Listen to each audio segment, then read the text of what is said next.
I never answer to no, man, I still go. Go, go, go, go, go, go, go, go. Brian Giles with Brian Giles MTG.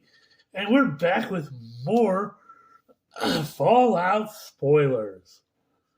Starting off with another reprint, Anguished Unmaking, a white and black and one for instant that reads Excel target non-land permanent. You lose 3 life.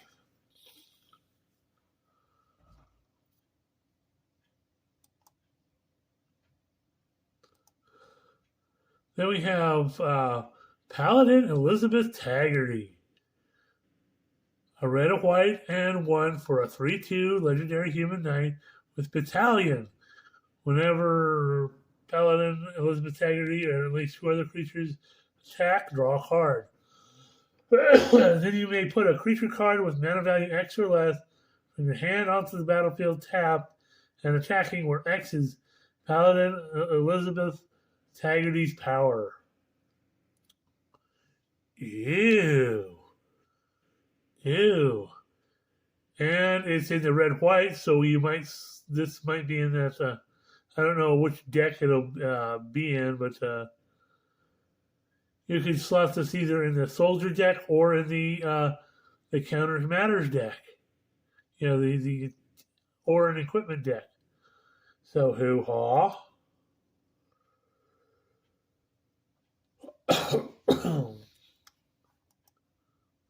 Next up, we have Craig Boone, Novak Guard.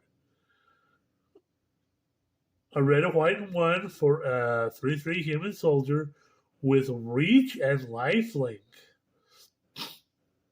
One for my baby. Whenever you attack with 2 or more creatures, put 2 quest counters on him. When you do, he deals damage equal to the number of quest counters on it, up to one target creature, unless that creature control has Craig Boone deal that much damage to them. So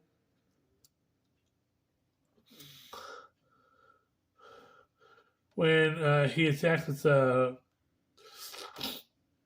battalion style with 2 or more creatures, whenever you attack with 2 or more creatures, put two, so he deals at least 2 damage, and you put you put 2 quest counters on him, and deals damage equal to the number of quest counters on him to a target creature, unless the target creature, the controller decides to eat that damage. So he's a fun card. Hoo-ha.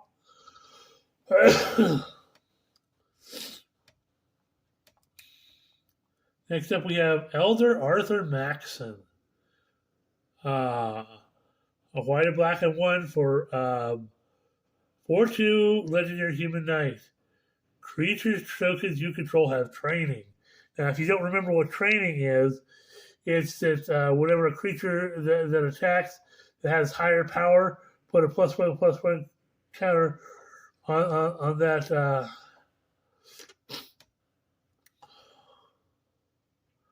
On that creature.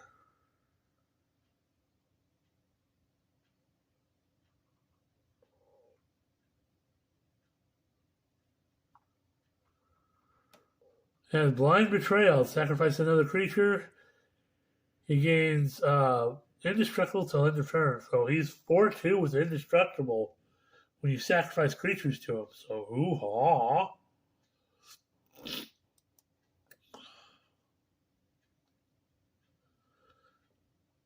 Next up, we have another of our lands for this cycle. So, Viridescent Bog, a land, pay 1, tap it to add a green, black and a green. All that glitters. So, very on point card for this set that fits in the aura, the enchantment, and artifact deck. So white and one for enchantment aura. Enchanted creature gets +1/+1 for each artifact and/or enchantment you control. So, hoo-ha! Next up, we have Path to Exile, which I'm not surprised removal like this set. So, the white mana instant reads exile target creature's controller may search your library for a basic land card. Put that onto the battlefield tapped.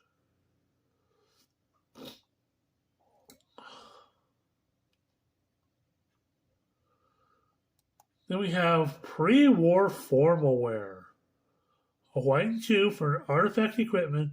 When it enters the battlefield, return target creature card with mana value 3 or less from your graveyard to the battlefield. Attach Pre-War Formal Wear to it. Equipped creature gets +2/+2 and has Vigilance. Equipped for 3. So, hoo-ha! Enters the battlefield, you can bring a mana value 3 or less card creature from your graveyard to the battlefield and give it +2/+2 and Vigilance. I ain't unhappy with that. Next up, we have Single Combat. 2 white and 3 for a sorcery that reads each player chooses a creature or planeswalker they control, sacrifices the rest. Players can't cast creature or planeswalker spells until the end of your next turn. So, kind of a board wipe for whites. Not bad.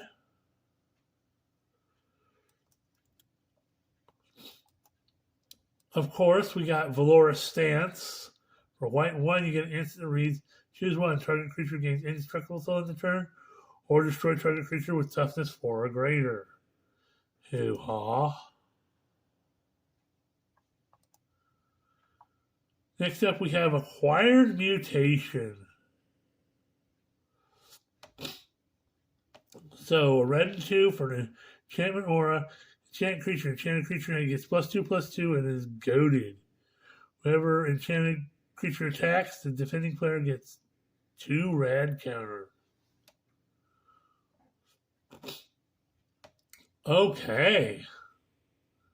So you give your opponents rad counters, and you get +2/+2, and you have to attack other players. Next up is Chaos Warp. Again, a reprint.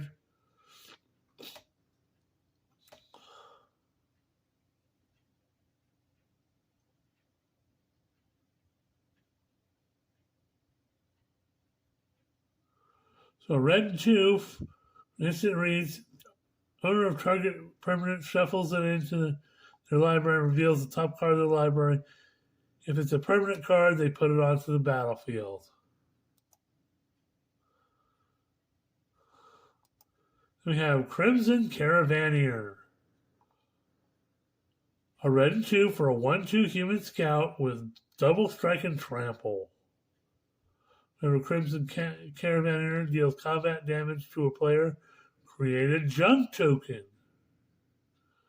Okay. So this thing could do lots of stuff.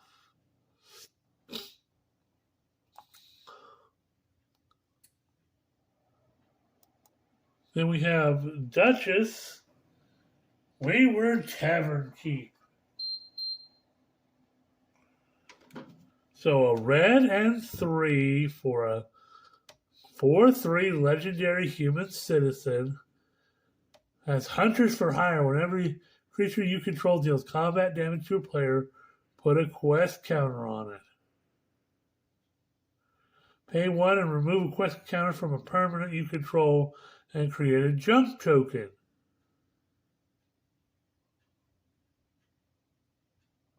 Ew. Oh, this could be a way to break that one card that adds red mana. Ooh.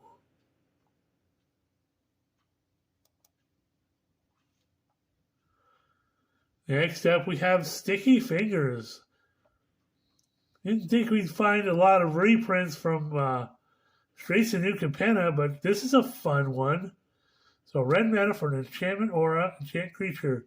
Enchanted creature has menace, and whenever this creature deals combat damage to a player, create a treasure token. When an enchanted creature dies, draw a card. Powerful, powerful enchantment aura. And it's still used in a lot of decks today. Of course, we have Abundant Growth for mana ramping. So a green mana for an enchantment aura. Enchant land. Enters the battlefield, draw a card, and enchanted land has tap it to add 1 mana of any color. Next up, we have Big Horner Rancher. A green and 4 for a 2/5 human ranger with vigilance. Tap it to add an amount of mana, green mana equal to the greatest power among creatures you control. Sacrifice them, you gain life equal to the greatest toughness among other creatures you control. Hoo-haw.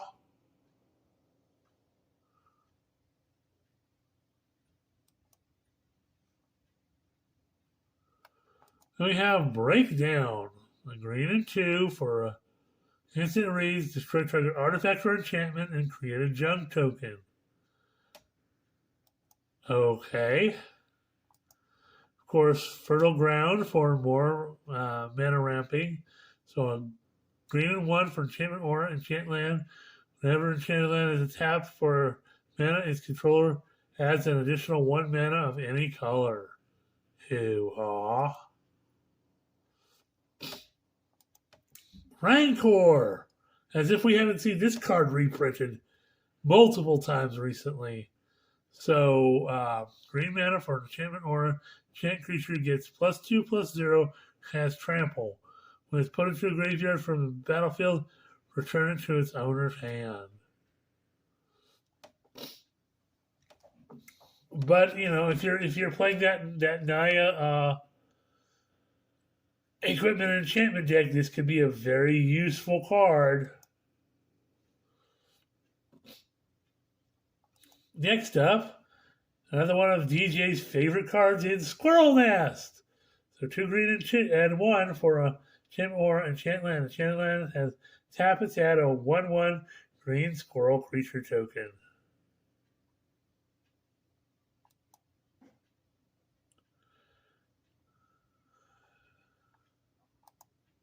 Next up, we have Super Mutant Scavenger. A green and 4 for a 5/5 mutant warrior. When Mutant Scavenger enters the battlefield or dies, return up to 1 target aura or equipment card from your graveyard to your hand.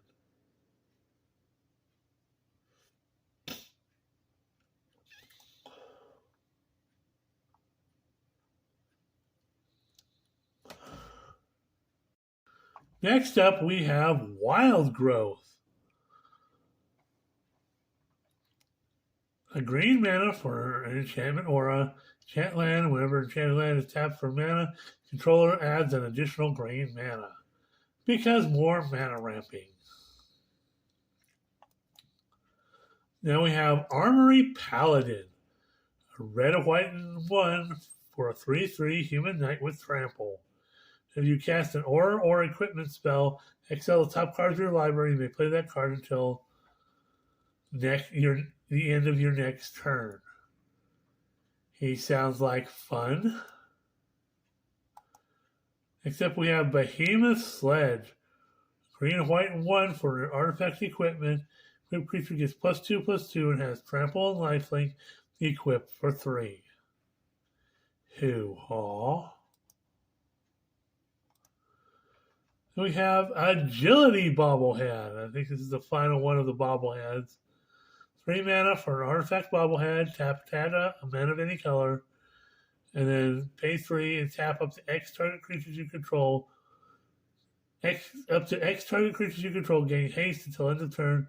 Can't be blocked this turn except by creatures with haste, where X is the number of bobbleheads you control. as you activate this ability.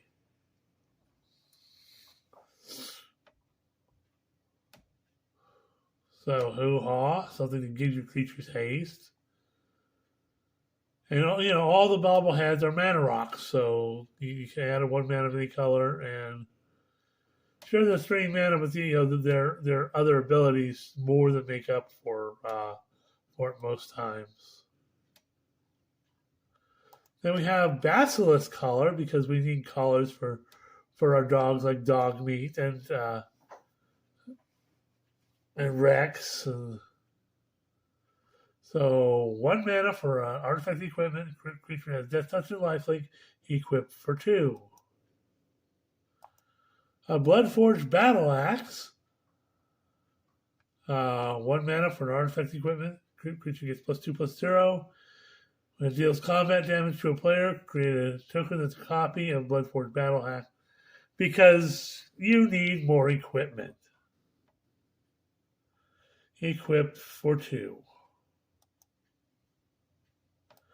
Brass Knuckles, another reprint from Streets of New Capenna. So 4 mana for an artifact equipment. When you cast a spell, copy it. Copy becomes a token.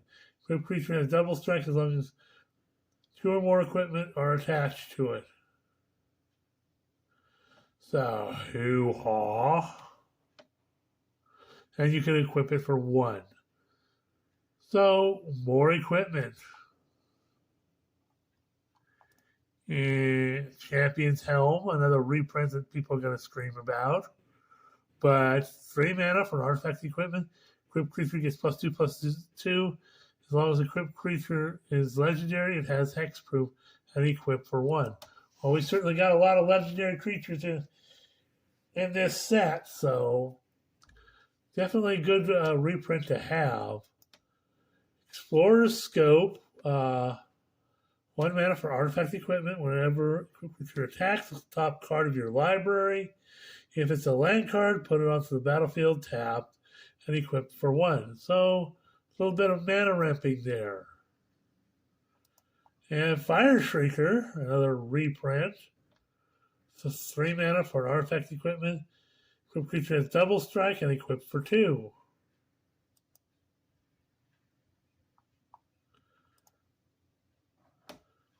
And Masterwork of Ingenuity. 1 mana for artifact equipment. You may have Masterwork of Ingenuity enter the battlefield as a copy of any equipment on the battlefield. So, hoo-ha.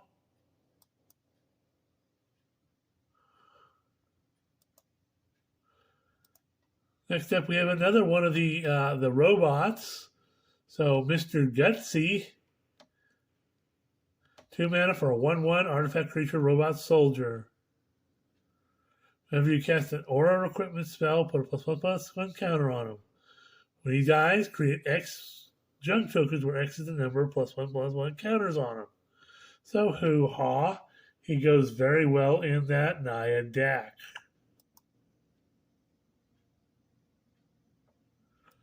Then we have, of course, Swiftfoot Boots, because what commander deck does not have this in it? So 2 mana for an artifact equipment. Equipped creature has hexproof and paste, and equipped for 1.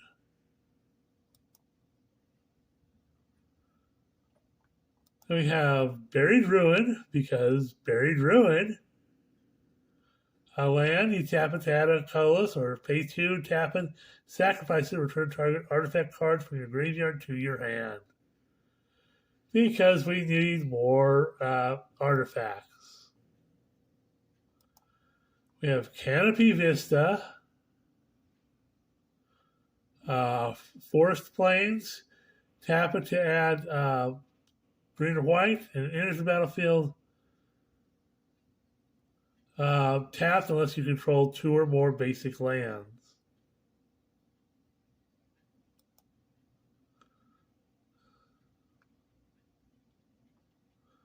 So, slow land type of thing. Cinderglade the same way, a mountain forest. Tap it to add a red or green, and it enters the battlefield tapped unless you control 2 or more basic lands.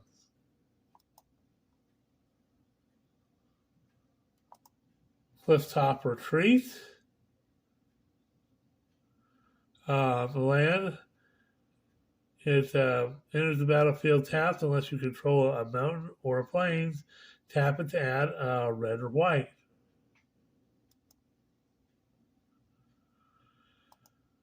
Exotic Orchard, because Exotic Orchard. Tap it, land and tap it to add 1 mana of any color that an opponent controls could produce. We have Jungle Shrine.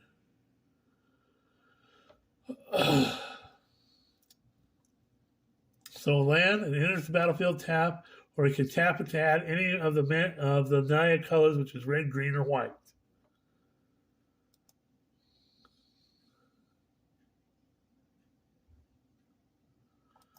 Then we have Junktown. The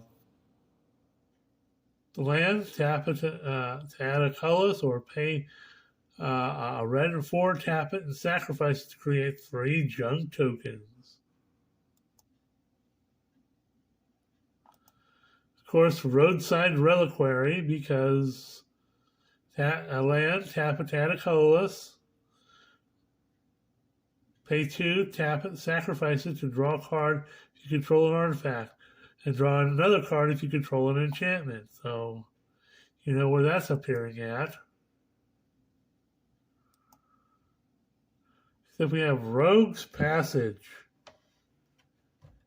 And that's going to be it for this video. So, land, tap it to add a colorless, or pay 4, tap it to, so target creature can't be blocked this turn. Well, that's a lot of lands. We got a lot more to go. We'll see you on the next Fallout video.